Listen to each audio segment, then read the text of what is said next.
Coaching is what you make it. We all know some coaches just showing up because they want some extra money. And that shows up when you play. One of my best friends is been my rival ever since I started high school, but he's also been my biggest mentor. The more things I can explain off the field, the parents are more comfortable with your decision making. I do a weekly email because Unclarity is what really annoys a lot of parents. I definitely put in more time than what's required, but this is my passion. I love it. Welcome back to another episode of Clubhouse Talks. Today we have on Brandon Singleton of Benet Academy, lacrosse coach. Thanks for having me on. Appreciate it. So I've been coaching now between college and high school for about 15 years.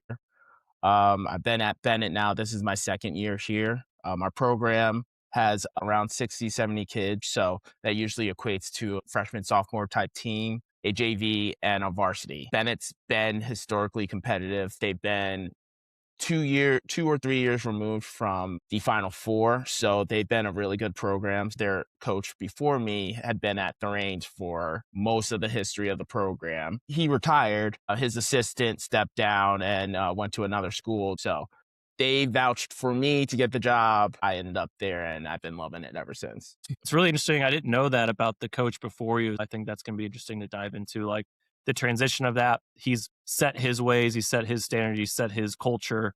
And there's probably some things that you want to take on and some things you want to bring on your own. So I think that'll be interesting for people to learn from.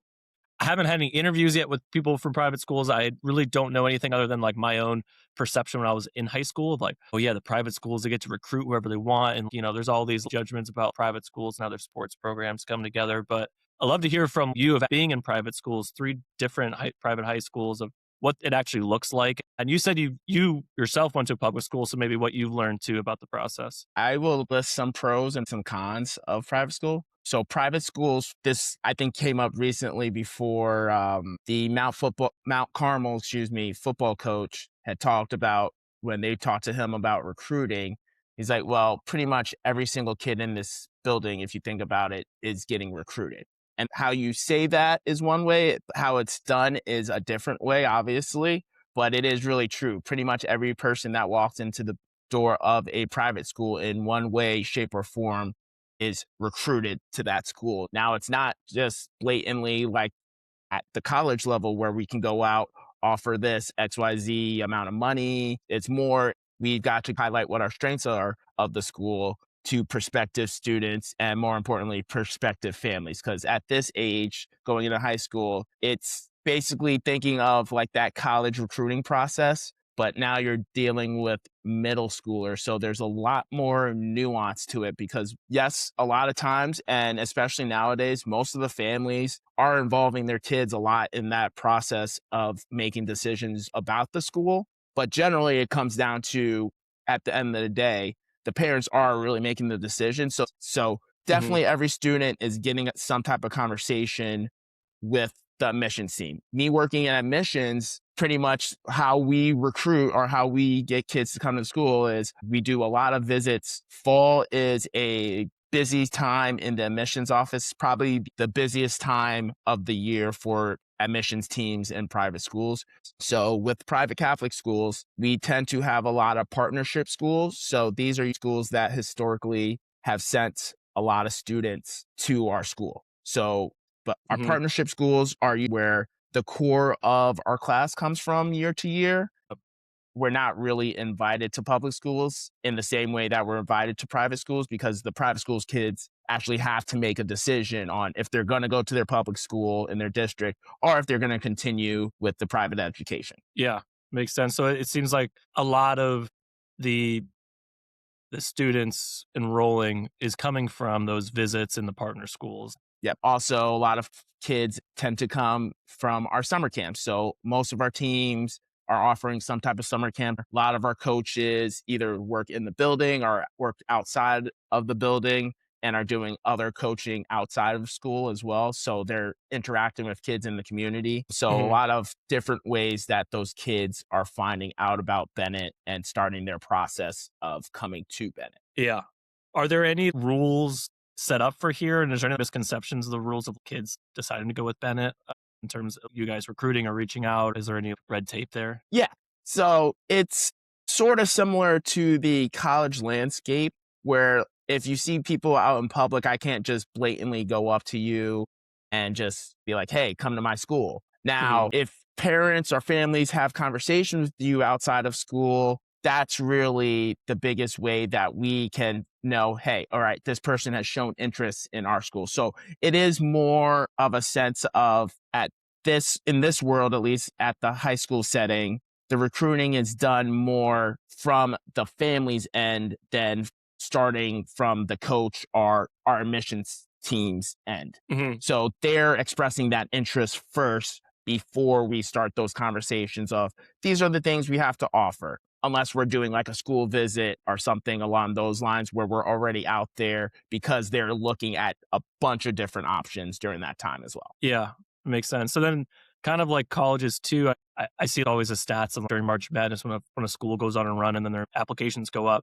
I feel like the athletics are a big component of the school because they're a very public facing display of the school. I'm sure the academics are what, really bring people in and recruit, but the athletics are so showy and the kids see it in the newspapers and the highlights and things like that. And so if that's something that's going on in the background, that's probably forcing the schools to have a very tight athletic program. It's probably why you see a lot of good athletic programs in prep schools. Yeah, exactly like you said. Sports are a great way to highlight schools. And it is kind of that same effect as like your sports teams doing well does attract students. It's hard to show a classroom off. We have shadow days, and those are days where students come to school to see what the classroom is like. But until you do that, the only way you're going to know about a school a lot of times might be because you saw the sports team went to state, or maybe they won their conference, or you saw that team at a school that was close by to you. So I've been in kind of both worlds. I've been on the athletic side of a school. I've been in the classroom as well. I teach PE and health. So I can see how both help each other, and it is a symbiotic relationship. It's not just one side does all the work, but one side can help draw the other side and vice versa. So if you have good I always think, and I'm a true believer in this, is if you have a good athletics programs, but you don't have good academic programs at a high school, you're not really setting up those students to do anything after their athletic career ends. Because a lot of kids, their athletic career ends after high school. So if I'm not doing well in the classroom, what am I going to do at the next level? Am I going into a college? Am I prepared for a trade school? Or am I prepared for anything else aside from just sports, which have been a huge identity of me the last couple of years? Hmm. So I like to think athletics can definitely draw kids in, but academics keep those kids in, Yeah. especially when you know. And for me, where recruiting is a lot different and getting kids interested in my school is a lot different than at college, where I can just go and potentially show you what scholarships are available without being able to offer that. It really helps to be at a school that has such amazing teachers and such an amazing track record of sending kids to colleges, great colleges all across the country like Benet does. So it really Hmm. helps when I'm out in the community and kids come up and talk to me. I can be like, hey, we have some great academics. So what schools are you looking at? Are you looking at Ivy Leagues? We send kids to Ivy League schools. Are you looking to go south? We send a bunch of kids to SEC schools. We send kids all over the country. So it's really helpful to have that in the background as well. Yeah. So, I mean, sounds like athletics to be something, like you said, to draw people in or maybe bring immediate attention. But if you can't tell parents that after they graduate, they're going to be going on to doing this, that, the other, then I'm sure that conversation dies out pretty quickly for a parent that wants their kid to succeed after or is prioritizing the what's coming after high school. In terms of reaching out and having some sort of youth pipeline, you've mentioned maybe you'll have youth day in the spring and maybe summer camps that started last year. Tell me about these new things that you're starting and how they relate to just kind of growing the program. Yeah. So Ben has been fortunate that they are in a great environment where there is a lot of natural feeders into the school that are involved in lacrosse. So they're in the suburbs of Naperville. They're those suburbs have a lot of great lacrosse at the youth level. So a lot of kids out there have been playing lacrosse for XY amount of years. So a lot of those kids are just naturally interested in Bennett because it's in their backyard. They know that it's there. So I'm fortunate in that sense. But I'm also fortunate enough to work with some great club programs like East Ave, where I've been coaching there since I've been in Chicago. So about 3.5 years now. And a lot of those kids get to see me on the sideline in another role. And just it naturally leads to conversations from parents or be like, "Oh, I know I saw you at the Bennett game, or I saw you come to my high school. What were you doing here? Or my middle school, excuse me. What were you doing here?" I'm like, "Oh, I coach at XYZ." And they're like, "Oh, I didn't know that." But now they did. And they're like, "Oh, it's funny." Their parents will come up and be like, "It's funny that we just found out you work at the Bennett. We were looking at that school anyway." So it kind of leads to some natural conversations without me actually really starting those conversations, which I can't do anyway. So it's Yeah. kind of nice just for them to know that I'm out there and Bennett's out there and it's an option to explore. And if you need to explore it, your coach has a pretty good knowledge of it. Yeah. So it sounds like just being kind of involved in the community as a youth coach here and goes a long way because they see you, they say, oh, he's a good coach. And then they learn more about you. Then be like, oh, he also coaches at Bennett. And that kind of, it makes sense putting yourself out there and being a part of the community. It sounds like part of your switch to Bennett was you wanted to really be a part of this community. It makes sense from a consistency standpoint there. And also parents being made aware and having the consistency of a coach is always reassuring for them. Yeah, no, it was just a good fit. About the youth days that you mentioned or youth day, what is that and what does it look like? Yeah. So really a youth day is just you're inviting some kids that have already shown interest in the school in some way, shape, or form already. You're just inviting them out to a game. And usually it depends on, sometimes the year it matches up. It's a super good game. Sometimes it's just a game that worked out. We are home. So just figuring out a day that works where we could get the kids on campus. They get to kind of meet and greet. So some of the kids on the team, so maybe potentially some of their future teammates, get to have conversations with them, see what the program's like, maybe get a cool piece of like lacrosse gear, maybe like a hat, some random t-shirt. They get to watch the game and get some pizza along the way. So that's really Hmm. what a youth day's all about. Nice. And then the summer camp that you said you started last year, what was the idea for it? Yeah. So again, the biggest way for us to attract kids and to recruit kids or get kids interested in Bennett is giving them opportunities to explore the campus or giving them opportunities to interact with coaches, players, or people on staff. So I don't know if we had a summer camp or it just hadn't worked out before, but I know that was one thing I can see direct results from is from our last summer camp till now, we've had a couple kids from summer camp that was their first times at Bennett or one of their first times maybe talking with me or being with the kids. And now they're enrolled at Bennett. So it really does help you to see what kids are interested in, see what kids might think might be exploring Bennett as an opportunity, and get to have some fun coaching lacrosse in a really relaxed setting. We had a week-long camp, I think, last year, about like 2 hours. So we'll go outside, we'll play a little bit of lacrosse, we'll do a little learning, but also every day ended for us. We'd go inside, we'd watch lacrosse games, we'd watch maybe a Bennett game, we'd go walk around campus for a little bit. We'd have some snacks and cool off after being outside for a little bit. So it really was kind of a all immersive camp where you get some lacrosse, but you get to learn a little bit about what Bennett is like and what the school is like. So it Hmm. was a no-brainer to start that up. Yeah, for sure. You can get to see the on-field stuff, but also maybe more importantly, the culture and the off-field stuff and a little bit more too of the school. And you said there are players there too, high school kids that are helping out. Yeah, exactly.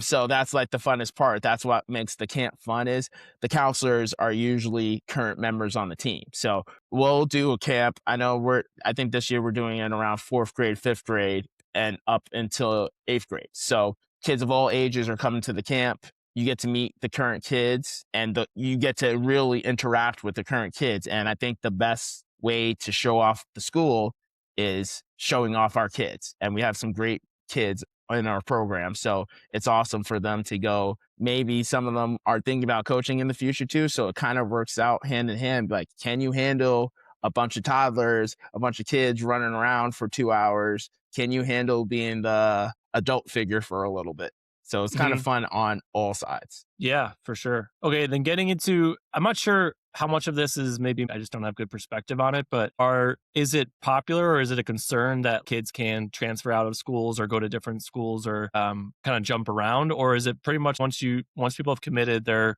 pretty committed to the program? And the reason why I ask it is because if you're building out, I look at like which coaches now, they're trying to build out a program and NIL, and might transfer after half a year there. And so it's really hard to build a culture there. Is that something that you have to deal with at all as a private school? Or do you feel like as a whole, once parents have committed to a school, they try to make that work? It's a lot more of a hassle to transfer from a school once you've made a decision, which Hmm. goes further into before they make the decisions. We really have a lot of conversations. Unless you're transferring out to your public school where you live, you have the potential of you losing a whole year of varsity eligibility, which, if maybe you're a freshman or a sophomore, might not be a big deal. Losing a year of varsity is almost a no non-starter for those type of kids. So really having those conversations and making sure that this is the right fit is Hmm. important, because if you transfer out, unless you're going to your public school, you don't know if you'll have eligibility or not. So those conversations beforehand really, really matter a lot more at the high school level. There's a lot more talking beforehand that goes into making that decision, just because transferring out at the high school, it's a lot of a harder process than it is in college. That being Okay. said, it still does happen. So you do have to acknowledge that when you are creating standards, when you are creating what you want the culture to look like. So for me, my biggest thing has always been this: while I am a pretty serious coach, I'm competitive. Big thing for me culture wise is making a program that has that no matter if you're a starter, no matter if you're a bench player, no matter if you're varsity, JV, freshman, sophomore, whatever it may be, you're having a good experience. Because at the end of the day, especially at high school, a lot of times you're not remembering that win and loss record. Sure, you'll remember a state run. A lot of times, even in college too, remembering that road trip where you had some fun on the bus talking with your friends, or that bowling trip you guys went on, or maybe you guys do like a pizza party, whatever that experience looks like that was positive. Those are the things you tend to remember more from your playing experiences at school. So really creating a fun atmosphere at practice and off the field, and making sure I'm connecting with the kids. That's a big reason why I love that I'm in the school. I get to really see the kids day in, day out throughout the hallways. So I Hmm. really get a bigger pulse of what's going on with them, as well as one of my assistants, one of my JV head coaches. He's a PE teacher at school as well. So he gets to see a lot of those kids as well as freshmen and sophomores. So really being able to connect and create a good experience, to me, is key in making sure retention stays where it needs to stay. Yeah. Yeah, that makes sense. And I don't even know if it's an issue that you have to deal with at all, but something that came to mind was, is this something that all you have to balance of like parents are kind of like customers of the school in a way, and they can probably have a little bit more feedback than in a public school where, yeah, they're customers by their taxes, but the involvement might not be as high. I'm not sure if that's something that you have to balance at all. And if it's even worth exploring this conversation. Yeah, I I'm trying to was think. wondering about it. Parents are customers for sure. So that is Mhm. also an important part of this process. It ties back to the experience. And I think the biggest thing with parents being customers and that being a factor in retention as well is parents, what I've learned over the years, they're not always looking for their kid to be an all pro going off to D1 college. They just want to find an environment for their kid that's safe, inviting, and that they have a good experience a lot of times, and that they understand what's going on. So I think that is one thing I have learned from my start of my high school career to now, is the more things you can tell parents what's going on, this is what we're doing, maybe even this is why we're doing this. There's some things you're not going to always explain, like practice planning, game planning, a lot of that stuff. If parents understand what's going on, that would be great to tell them. But chances are you're not going to consistently have parents that have as much or more experience than you as the coach. So Mhm. really you can explain your decision making stuff, but then that goes down a whole different road as well. Yeah. But they want to know, why are we doing this, or what's going on with practices, what's going on with games, why are we on the road, why are we home, why are we not doing these things? So the more things I can explain off the field, I feel like the parents are more comfortable with what you're doing and your decision making. If they know, like, oh, we've got XYZ amount of days on the road, they can prepare for things that parents don't want to feel unprepared or not knowing what's going on. So that's Mhm. been a big thing for me. I usually do like a weekly email thread every week going on to explain what we're doing the next week. And I feel like that's been huge for me because it creates a lot less questions, because unclarity is what really confuses parents and what probably annoys a lot of parents. So the more you can explain everything that you're doing, the more you can lay out the game plan of what's coming up week to week, month to month, whatever that looks like. I Mhm. think that goes a long way too in keeping happy parents. And happy parents means my kids are going to probably stay where they're at. Yeah, for sure. And like that's actually very helpful for people that are probably having to deal with that balance or afraid of that balance is getting into private school. What was next? Oh, transitioning, taking over a new program. You mentioned you took over a program that had come off of success. Somebody who's been there for a while, so probably had maybe a series of kids, parents, like they're very familiar with it. They know how things go, and then you take it over. Even if you're familiar with that coach, you have your own, way of running a program, just at being your own person. What's the transition like? What things were you worried about when taking over a program with an established maybe culture or established coach beforehand? Yeah. So taking over from a coach who's been at a school for a long time and has had a good track record here, has put the team in a position to compete year in, year out is definitely tough. But the biggest thing I think for me is coming in after a guy like that, you're never going to be that person. And to try and be that person is to be silly. So to try and continue to emulate everybody is silly, because at the end of the day, you're not doing yourself a service or the program if you just try to keep the status quo somewhere where you go. That being said, Mhm. you still want to strive for greatness. So this program has been to the Final Four. This program has been competitive, has been ranked in the state. So those things don't change. Those things are non-negotiables. We still want to strive for the best season that we can have. And to me, every year, you want to put yourself in a position to compete for a sectional title. That's what I truly believe, because after sectional once you get to the sectional title game, it does sometimes become luck of the draw with how IHSA is with sectionals and super sectionals and everything after that. So putting yourself in the best position to win a sectional final, that's always my goal number one in the year. How that looks year to year is changing, but those are always the goals for me. So I think Mhm. nothing in that sense changed from the last coach to now, but things behind the scenes changed a little bit. I would say that's probably the biggest change. The last coach wasn't in the building like I am. So being in the building creates different opportunities for me to do things that just weren't feasible for the other coach. Like I can take more hands-on day-to-day things because I'm in the building, and that's part of my job being at the school, is doing a lot more day-to-day things inside the building. So Mhm. that's great that I get to do more of the planning, do more of the things behind the scenes, because it makes everybody else's life easier. It makes the kids have a little bit more direction. So I'm glad that that's one thing I can do that's a little bit different than what was done in the past. But for Yeah. the most part, honestly, I don't know how much. You would probably have to ask the kids more than me, because I'm good friends with the coaches that were here before. So I kind of knew what to expect going in to the program. So having that understanding of the program before me also did possibly help me come in here ready to kind of go Mhm. right off the bat. Yeah. Definitely coming in though, it's been great. Like all the families have been were so welcoming from day one. And I kind of joke last year, especially, there was time during games where I'm like losing my mind just internally, possibly at certain situations. And then I look back or I see a parent and they're like, they're completely fine. I'm like, am I overreacting to a situation right now? Am I overreacting in this game right now. So parents have been great.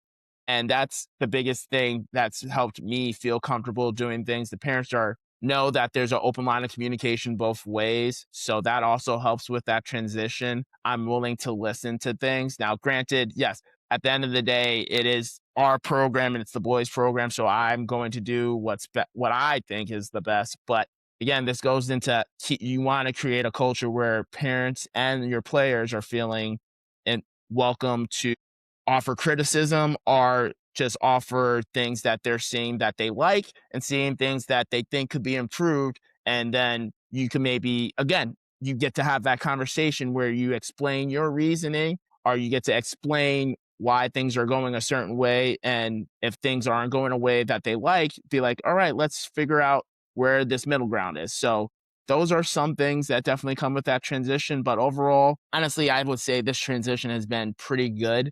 There's been ways to make things a little bit more competitive, and that just is just me being in the building. So I can offer things at different times that coaches, if you're not in the building, you just can't do that because you have outside jobs. And that's not a fault. That's just a reality of the high school landscape. A lot of coaches are not fortunate to be in their school. So that creates automatically opportunities that you can't take. Like there's times after school, I know I can do things right after school because I don't have a job that Hmm. I have to plan out my time to get away. Half of my time in the building can be focused on athletics and half of my time in the building is focused on admissions. So I get to have kind of, for me, the best of both worlds. My jobs understand each other and respect Hmm. the time that's needed for both. So I get opportunities to do a little bit more. So those would be some of the good things that have come out of the transition from Yeah. the former coaches to me now. Yeah, that's huge. What were some of the things that you were most excited about? Like day one, you're starting a new job, locking into a new program. What things,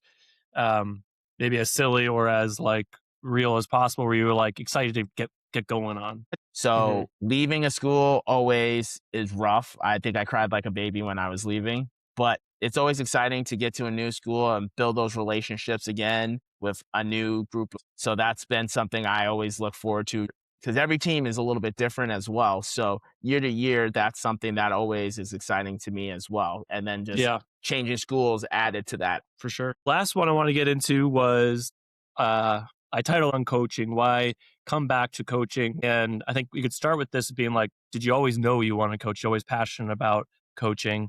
I know you were an athlete, the player yourself, like obviously originally, but was that something you were always interested in? And what has kind of kept you motivated through this? Was it 13 years, 15-year journey Yeah, of 15 coaching years through now. college Jeez. and high Yeah, it's school crazy. and club? Yeah. So yeah, I've been coaching now 15 years. So it is kind of crazy to see me keep coming back. So coaching wise when did I find out I wanted to really coach? I would say it was probably my junior or senior year of undergrad. I started. Well, you were a 3-year captain in college, so I feel Yeah. like a 3-year captain is probably bound to be a leader, a coach. Yeah, so I was fortunate enough to be a 3-year captain. That was awesome, another awesome experience. I definitely and also was one of the my first year of my program was the first year of the program's existence. So it was fun to be the first graduating class as well. But probably that junior year or senior year is when I really figured out that maybe coaching might be for me. I went to college in Tennessee, but family and home was at that time in Atlanta. So going back home, I had an opportunity to go to Georgia Tech. I forget my connection, how it even started, but knowing the staff and knowing people there, I got to go to their camp and help coach their camp, which in the South at that time, summer camps were still a really big thing for the lacrosse community. It's kind of shifted now with youth lacrosse being such a big boom.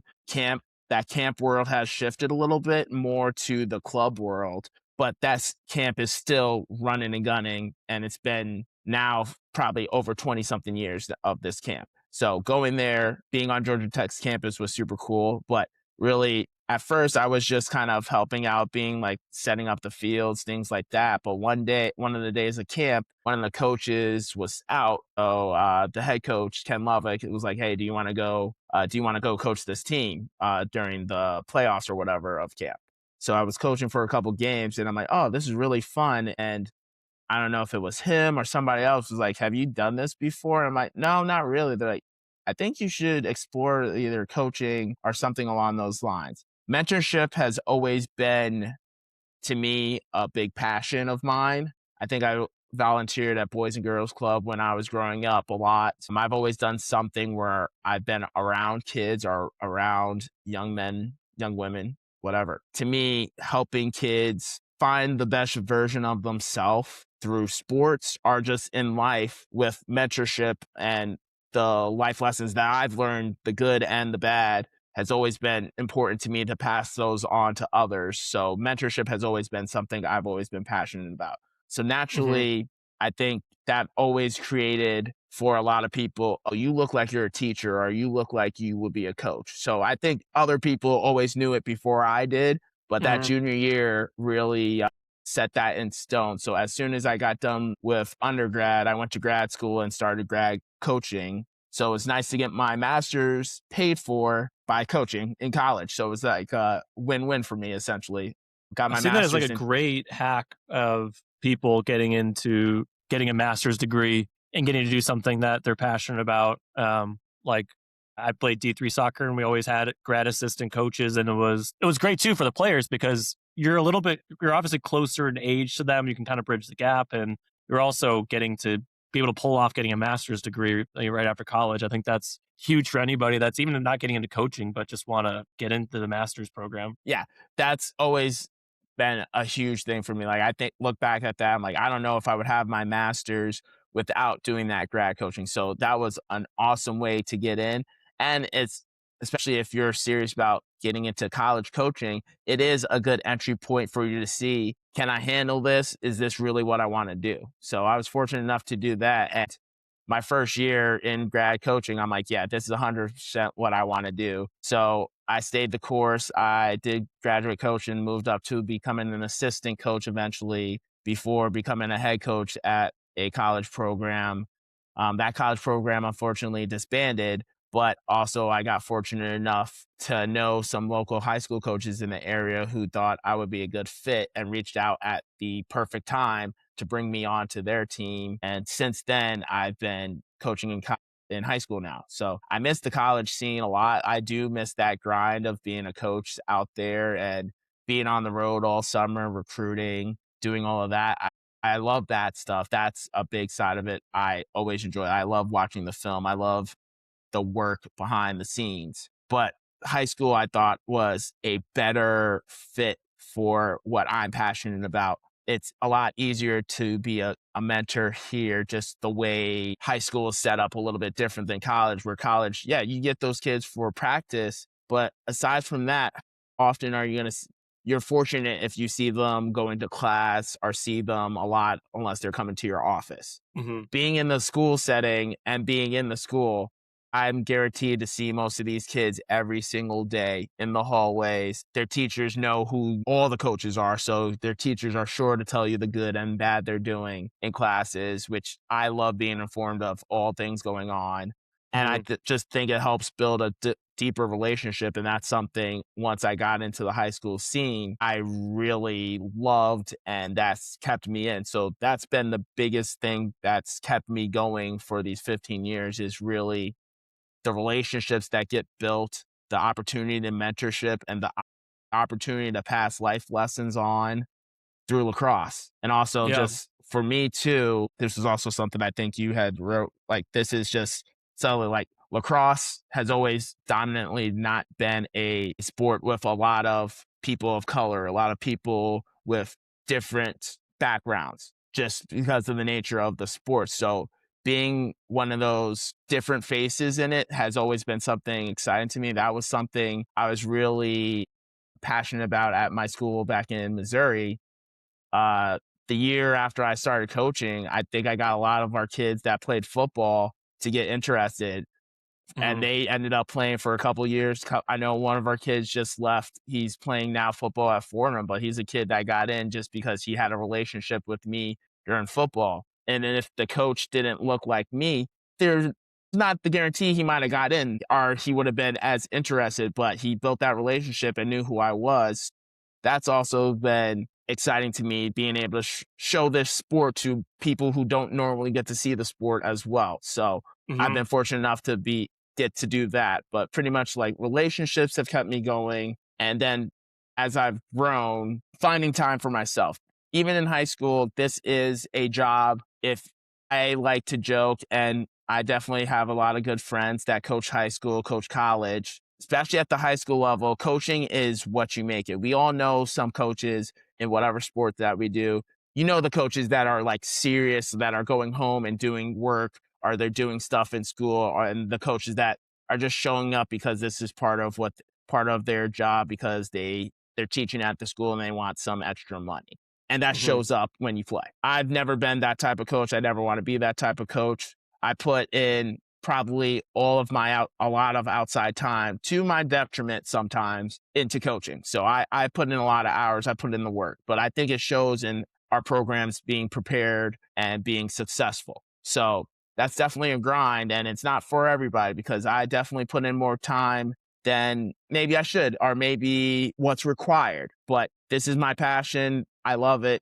But I've also learned how to manage that time more effectively too. So putting in those hours looks a little bit different as I've gotten older. I find Mhm. more time outside of here to go take some vacations. I love to go travel. I go out a lot. For me, a big passion of mine is live music. So that's been something the last couple of years, especially. I probably see at least, I think last year it averaged out probably to at least one type of big show a month. But those are the things that get me refreshed and ready to go back to lacrosse. I still Mhm. play at a pretty high level as well.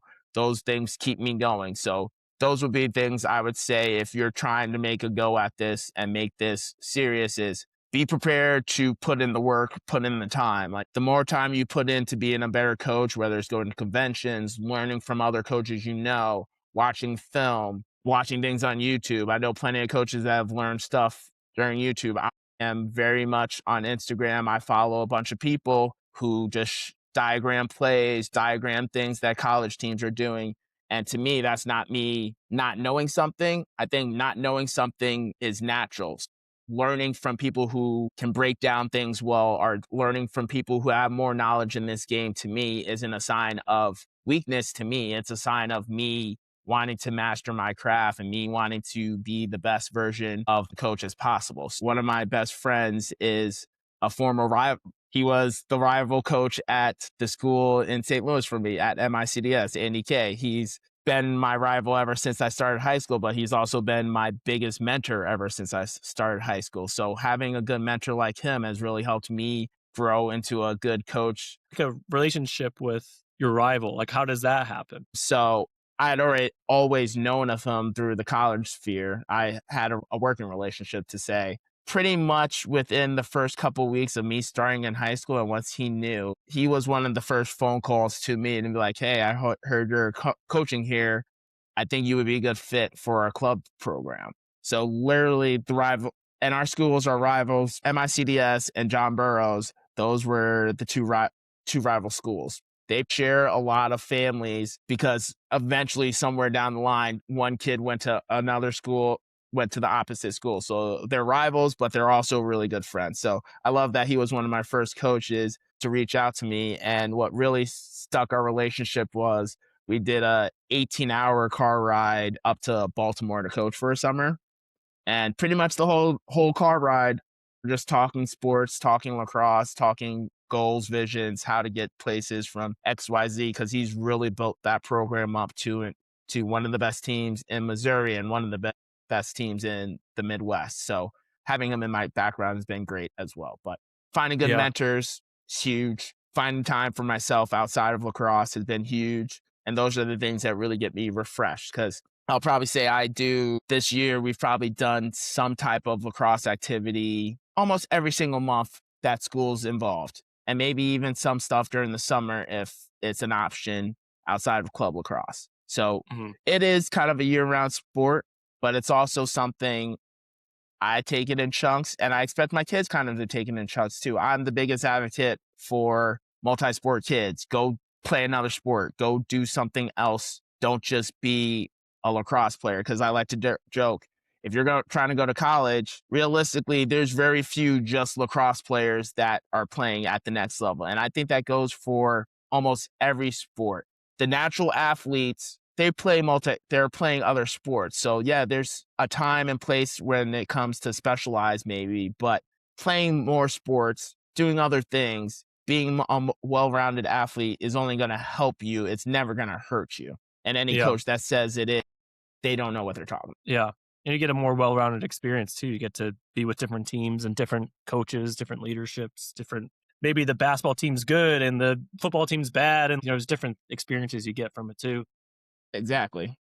You were talking about like coaching is what you make it, which I think is always really interesting, that especially high school coaching, like you said, you could just be in the role and like you signed up for it for like extra pay, and like no one's really watching you at home, making sure you're getting your film in, and no one's keeping up on those details. And so it could be easy, even if you are a motivated person, to start to slip into like, oh, I don't have to do this today. And I think kind of what you said of like, one, you're about this, like this is what you love to do, but also two, like you're making sure you're giving yourself time to make sure you're fully present for those moments too. So I think when you're fully obsessed with something, it feels like almost like a detriment to like take time for yourself. Like, oh, I'm going to do a vacation. In your head, you're like, I can't do that. I got to do this other stuff. But it's a benefit in the end to make sure you are fresh and present for when the practices do start up, and make sure you're taking time for yourself, I think is important for people that are obsessive and really passionate about what they do. It's important to have that balance. It sounds like you found that in music and playing yourself and getting vacation scheduled. Yeah. I was like, especially early in my career, I'm exactly that person where if I thought me taking time for myself or me doing things for myself means I'm not doing something for the team. So I'm not being a good coach. When that's exactly the opposite. The more I can be present and be in the right state of mind for coaching, it's only going to help. And for me to be in the right state of mind is to make sure I'm living as balanced of a life as I can outside of lacrosse, because in reality, I still don't live a balanced life, but I make sure to take time every day. I go work out. So I'm in the gym usually with the team a lot of the times. So I'm taking care of my body, even though I got a busy schedule. I'm going and seeing a show. I'm going to do something outside of school. I'm reading a book. I'm doing something to keep my mind fresh, because definitely earlier in my career, it was harder for me to let go. And then I started letting go a little bit at a time. I'm like, oh, okay, I can do this. I can be a well-rounded coach. And I think especially at this level of coaching, at this level of playing, high school is a very, very impressionable age for kids. So them having role models or them having figures that are showing them the best way to live life, I think goes a long way. And even as a coach, these kids are watching you whether you think so or not. So are you going to show them that it's okay to just be obsessive about something and not do anything for yourself, or take time for yourself? Are you going to show them it's good to be balanced? It's good to be more than just an athlete. It's okay to be more than just an athlete. It's okay to be like, hey, I like to play sports. I'm really competitive, but I like to read in my off season, or I like to go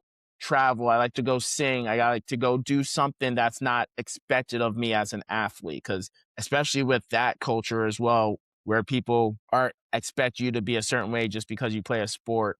I definitely try to fight that as well by just being who I am as a person, being the most authentic version of myself for the kids, because Hmm. showing them it's okay to be whoever you are, the good things, the weird things, whatever it may be, helps them to I feel like more comfortable in their skin and be comfortable being a multifaceted person. Because Yeah. especially nowadays, gotta show that there's more to life than just a sport, or more to life than just being obsessive over just one thing. It's fun to be obsessive and have obsessions, but it's fun to have a little balance as well. Yeah. I like it's showing that being obsessive or being passionate isn't a binary thing. Like you don't have to be all in on one, like having a balance doesn't mean that you're not also all in on something else. I think, like you said, sometimes you start questioning yourself of like, oh, can I do this? Like, is this, you start questioning if you really are a great coach because you're doing all these things for yourself. So I think showing that being passionate, being obsessive isn't binary and actually requires a little bit of the balance is huge.